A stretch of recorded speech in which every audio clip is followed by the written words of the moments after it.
তো বন্ধুরা, আজকে আমি যে বিষয় নিয়ে আপনাদেরকে কথা বলবো সেটি হলো যে এই গাড়িটি যেটা দেখতে পাচ্ছেন সেই গাড়িটির অ্যাক্সেলারেটর টানছে কিন্তু চাকাগুলো ঘুরছে না, কিন্তু মোটরগুলো ঘুরছে। তাই আপনাদেরকে বলবো যে এটি কিভাবে রোগটি সারতে পারেন আর এটি কি রোগ হতে পারে। তো আমি কাজের মাধ্যমে আপনাদেরকে দেখিয়ে দেবো। তার জন্য চাকাটি খুলে নিচ্ছি। এই গাড়িটিতে একদিকের যে ধুলোগুলো থাকে সেই ধুলোগুলোর যে 3টি নাট কাটা আছে, আমার সম্ভবত যে মোটরটি ঘুরছে না মানে অ্যাক্সেলটি কেটে গিয়েছে। তার জন্য আমি চাকাটি খুলে দেখে নিব যে অ্যাক্সেলটি কেটে গিয়েছে কি না ঠিক আছে। তাই আপনারা সাথে থাকুন আর ভিডিওটি ফুল দেখবেন, নাহলে কিছু বুঝতে পারবেন না যে এই রোগটি কী হতে পারে।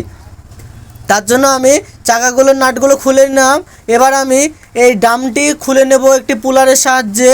প্রথমে এই রডগুলোকে খুলে দিতে হবে, নাহলে ডামটি বেরোতে খুবই কষ্ট হবে বা ডামটি ঘষে বাড়াবে। যে ওয়াই থাকে, ওয়াইয়ের যে জিভের মতো একটি জিনিসটি থাকে সেটি ঘষে বেরোনোর সম্ভাবনা থাকে। তার জন্য আপনারা ব্রেক রডটি খুলে আপনারা ডামটি খোলার চেষ্টা করবেন, না হলে ওই ডামটি ঘষে বেরোবে। তো আমি পুলারটির দুপাশে নাট লাগিয়ে নিচ্ছি। লাগিয়ে নেওয়ার পর এখানে একটি রড বাঁধিয়ে নিতে হবে, দিয়ে খুলতে হবে। এই যে পুলারটি দেখছেন আমি এখন লাগাচ্ছি, এখানে পুলারটির সাহায্যে খুবই সহজে ব্রেক ডাম খোলা হয়, অসুবিধাই হয় না এই পুলারটির সাহায্যে ব্রেক ডাম খুলতে। তো বন্ধুরা, আপনারা এই পুলারটি অর্ডার করতে পারেন, খুবই সহজে এই পুলারটির মাধ্যমে ব্রেক ডাম খোলা হয়। তো এখানে একটি রড লাগিয়ে নিলাম। এবার আমি যত পুলারটির যে নাটটি আছে সেটিকে টাইট করব আর ওটি বাইরে সোজা টান দেবে, তাহলে পুলারটির ডামটি খুলে যাবে। তো দেখুন ডামটি খোলা হয়ে গেল। এবার আমি যে ব্রেক শোর ওটা আছে দুপাশে যে পিনটে থাকে সেটি খুলে ফেললাম। খুলে ফেলার পর দেখছেন যে এখানে অ্যাক্সেলের মাথাতে যে বুশটি আছে সেটাও বের করে নিলাম। এবার ওখানে যে একটি দেখবেন এখানে যদি ব্যারিংটির ওপরে যদি একটি কানের মতো যদি ক্লিপ থাকে সেটি আপনারা দেখবেন, যদি না থাকে তাহলে আপনাদেরকে ব্রেক শো খুলে ডাম বের করতে হতে পারে। কিন্তু এটি ডাইরেক্ট কাটা ডিফারেন্সিয়াল। এখানে এই কানের মতো একটি পিন বের করে নিলেই অ্যাক্সেলটি খুব সহজে বের করা যায়, কোনো ব্রেক শো খুলতে হয় না। তো এটা হলো অ্যাক্সেল বের করা একটি পোলার, অ্যাক্সেল বের করা পোলার। তার জন্য এখানে মিডলে একটি নাট লাগিয়ে নিতে হবে। আর চারপাশে যে 3টি নাট আছে 21 নম্বর সাইজের যে নাটগুলি আছে সেটি যত টাইট করব চারপাশে তত মিডল থেকে অ্যাক্সেলটিকে টেনে বের করে নেবে। তো দেখুন, প্রথমে চেক নাটটিকে ভালোভাবে টাইট করে নিলাম। টাইট করে নেওয়ার পর যে চারপাশে নাটগুলি আছে সেটি আমি 20-22 বা ডাল দিয়ে আমি টাইট করব, তাহলে অ্যাক্সেলটি বেরিয়ে আসবে। দেখুন আমি কিভাবে টাইট করছি। এভাবে টাইট করলে এই পোলারটির সাহায্যে খুবই সহজে অ্যাক্সেলটি বের করে ফেলে। তো বন্ধুরা দেখুন যে অ্যাক্সেলটি বের করে ফেললাম। এবার দেখুন আপনারা লক্ষ্য করুন যে মাথার টুকুতে যেটা গিয়ারের মধ্যে যে দাঁতগুলো থাকে অ্যাক্সেলের, সেই দাঁতগুলি চষে গিয়েছে। এবার ব্রেক শুগুলিকে খুলে নিলাম আমি। এবার আমি যে নতুন অ্যাক্সেল লাগিয়ে দিতে হবে, তাহলেই আবার যে গাড়িটি চলতে লাগবে, চাকাগুলিও ঘুরবে অ্যাক্সেলেটার টানলে। দেখুন এবার আমি নতুন অ্যাক্সেলটি ভরে দিলাম ভিতরে ভালো করে। এবার সেটিংটি করে নেব আমি, আর ব্রেক শোটি লাগিয়ে নিতে হবে ভালো করে। দেখুন আমি কিভাবে লাগাচ্ছি, এভাবে আপনারা সেটিংটি করে নেবেন ভালো করে।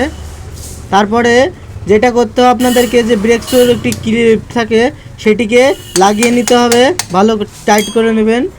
তারপরে যে কাজু পিন থাকে সেটি দু মাথাতে লাগিয়ে নেবেন। লাগিয়ে নেওয়ার পর আপনাদেরকে যেটা করতে হবে সেটা হলো যে মাঝখানে অ্যাক্সেলেও একটি ক্লিপ থাকে, যেটা আপনাদেরকে কেবলই বললাম একটু আগে। সেই ক্লিপটি যদি না লাগান তাহলে অ্যাক্সেলটি অটোমেটিক বেরিয়ে চলে আসার চান্স থাকতে পারে, চাকা খুলে যেতে পারে। তাই অবশ্যই আপনারা এই ক্লিপটি লাগিয়ে রাখবেন। এবার আমি ডামটি লাগিয়ে নেব। ডামটিকে লাগিয়ে নিতে হবে সঠিকভাবে। দেখুন অ্যাক্সেলে যে খাঁজ কাটা থাকে, ডামে একটি খাঁজ কাটা আছে আর ওই অ্যাক্সেলেও একটি খাঁজ কাটা আছে, ওর মাঝে একটি চাবি থাকে, চাবিটি লাগিয়ে নিতে হবে। দেখুন টাইট হচ্ছে অ্যাক্সেলটা, ওই যখন চাবিটি ভরা হচ্ছে তখন ওটি টাইট হতে, তার জন্য স্ক্রুড্রাইভারের মাধ্যমে বাড়িয়ে নিচ্ছি। এবার আমি যে চেক নাটটি আছে সেটিকে লাগিয়ে নেব, ভালো করে টাইট করবেন। আপনারা অবশ্যই যেন এই নাটটি যেন ঢিল রাখবেন না, ঢিল রাখলে চাকাটা খুলে যাওয়ার চান্স থাকতে পারে, তাই অবশ্যই ভালোভাবে টাইট করবেন, কোনো ঢিল ঢাল রাখবেন না। আর ব্রেক রডটি লাগিয়ে নেব আমি। দেখুন ব্রেক রডটিকে ভালোভাবে লাগিয়ে নেবেন, আর অবশ্যই দেখবেন যেন চেক করে নেবেন যে ডামটি ফ্রি আছে কি না টাইট আছে, না হলে কিন্তু আপনার ডামটি হিট হওয়ার চান্স থাকতে পারে। এবার আমি চাকাটি লাগিয়ে নেব, চাকাটি ভালোভাবে টাইট করে নেবেন। বাইরেকার স্টিকের নাটগুলোকেও ভালোভাবে আপনারা টাইট করবেন বন্ধুরা। দেখুন আমিও যেভাবে টাইট করে দিচ্ছি, ভালোভাবে যদি টাইট না করেন তাহলে চাকাটি কাঁপতে পারে বা কোনো অসুবিধা হতে পারে, তাই অবশ্যই আপনারা ভালোভাবেই টাইটটি দিবেন। এবার আমি হুইল রেঞ্জের সাহায্যে হালকা করে টাইটটি দিয়ে দেব, তারপর গাড়িটি যদি নামিয়ে নেব তখন একেবারে ভালোভাবে টাইটটি দেব। তো দেখুন আমি চারপাশের নাটগুলোকে হালকা হালকা করে টাইট দিচ্ছি যেন ডামটি যেন টাল না থাকে। এবার আমি সেন্টার নাটটিকে জাম করে একেবারে ভালোভাবে টাইট দেব যেন ঢিল না থাকে। দেখুন এভাবে আপনারা জোর দিয়ে চাপ দিবেন যেন ঢিল বা লুজ কোনো রকমের না থাকে। তো বন্ধুরা এবার আমি গাড়িটি চালিয়ে চেক করে নেব যে গাড়িটি ঠিক হলো কি না। তো বন্ধুরা দেখুন এবার গাড়িটি চলতে লেগেছে। এই ভিডিওটি দেখে যদি আপনাদের ভালো লেগে থাকে অবশ্যই লাইক করতে ভুলবেন না, চ্যানেলটিকে সাবস্ক্রাইব করে রাখবেন যেন আমার প্রত্যেকটি ভিডিও আপনাদের কাছে পৌঁছে যায়।